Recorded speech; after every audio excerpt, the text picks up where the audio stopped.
అండి 3 పావు కిలోల మటన్ ఇది 3 పావు మటన్ తీసుకొని మంచిగా కడిగేసుకుందాం.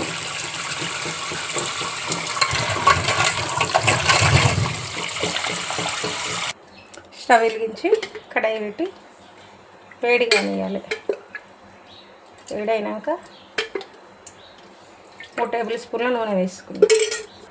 ఇప్పుడు మసాలాలు ఒక ఆకు చెక్క, 3 ఇలాచి, స్టార్ పువ్వు, జాపత్రి, లవంగాలు, మిరియాలు, సాజీరా.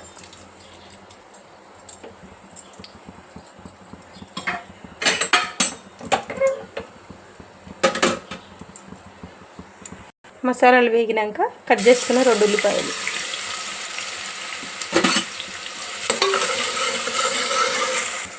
జింజర్ గార్లిక్ వేస్తాం. కానీ ఇప్పుడు అందులోకి ఫ్రెష్గా దంచుకున్న ఒక 8 వెల్లుల్లి రెబ్బలు. ఇట్లా వేయడం వలన మంచి ఫ్లేవర్, మంచి టేస్ట్ ఉంటుంది కర్రీ.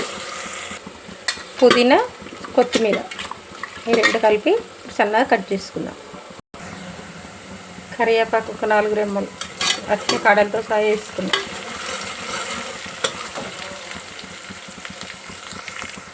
మంచిగా వేగింది కదా, టేబుల్ స్పూన్ అంతా జింజర్ గార్లిక్ పేస్ట్.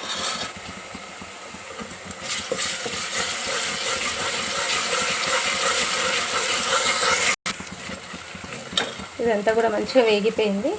ఇప్పుడు కట్ చేసుకున్న పుదీనా, కొత్తిమీర,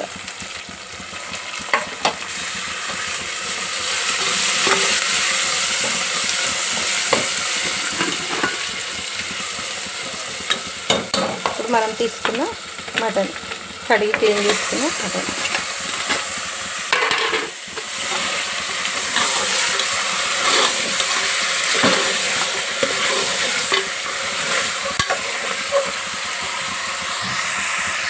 మూత వేసుకొని వేగనిద్దాం.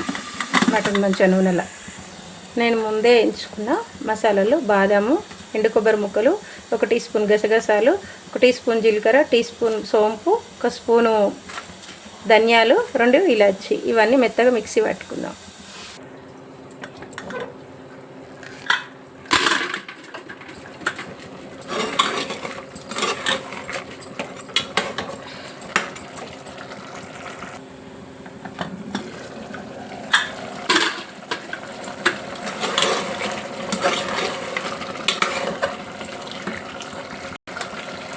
ఇప్పుడు మనం తీసుకున్న మసాలా, 1 స్పూన్ ఉప్పు, స్పూన్నర కారము, టీ స్పూన్ పసుపు. ఇవన్నీ మసాలాలు.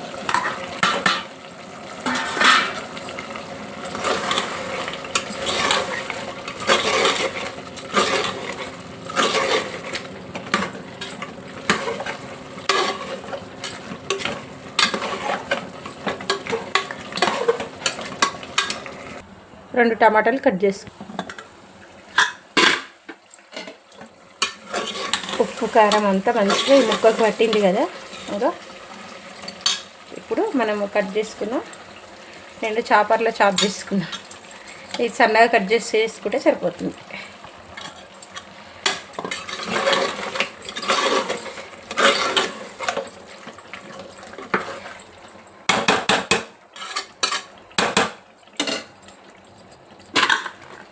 టమాటా కొంచెం సాఫ్ట్గా ఉండాలి.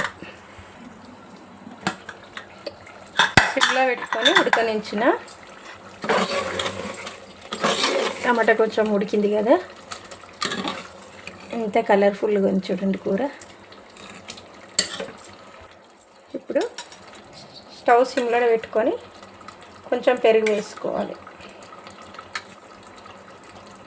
3 స్పూన్ల పెరుగు వేసుకున్నాం చిన్న స్పూన్ తోటి.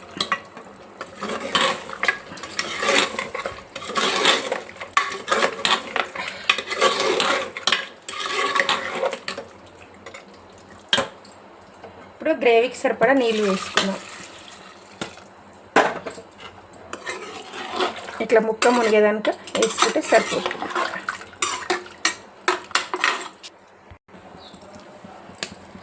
మిర్చి తుంచుకొని వేసుకున్నాము. ఈ టైంలో వేసుకుంటే మంచి ఫ్లేవర్ ఉంటుంది కర్రీది. ఒక 9 విజిల్లు రానిద్దాం. ఎందుకంటే ఇక్కడ మటను ముద్రుగుంటుంది. 9 విజిల్ల తర్వాత చూపిస్తాం. ఇప్పుడు 7 విజిల్లు వచ్చినాయి. స్టవ్ ఆఫ్ చేసుకున్నా. స్టీమ్ అంతా పోయినాక చూద్దాం. ఇప్పుడు స్టీమ్ అంతా పోయింది కదా, మళ్ళీ స్టవ్ వెలిగించి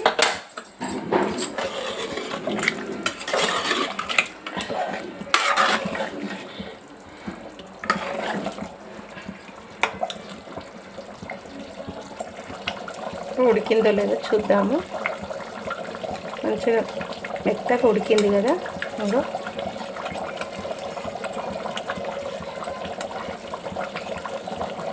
మెత్తగా ఉడికింది.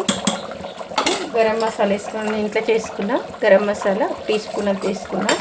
ఎందుకంటే మసాలాలు అన్నీ వేసుకున్నా కదా, నూనెలో వేసుకున్నప్పుడు మనకు రోజుగా ఉండాలనుకుంటే ఈ కన్సిస్టెన్సీ ఉంచుకోవాలి. లేదు ఇంకా చిక్కగా కావాలనుకుంటే ఇంకొక 2 నిమిషాల నుంచి స్టవ్ ఆఫ్ చేసుకోవాలి. ఇది ఇట్లనే ఉంచుకున్నా కూడా ఇంకొంచెం చిక్కగా అవుతుంది చల్లగా వరకల్లా. ఈ వీడియో కనుక నచ్చితే లైక్ చేయండి, షేర్ చేయండి, ఛానల్ని సబ్స్క్రైబ్ చేసుకోండి, కామెంట్ చేయండి. Please like, share, subscribe.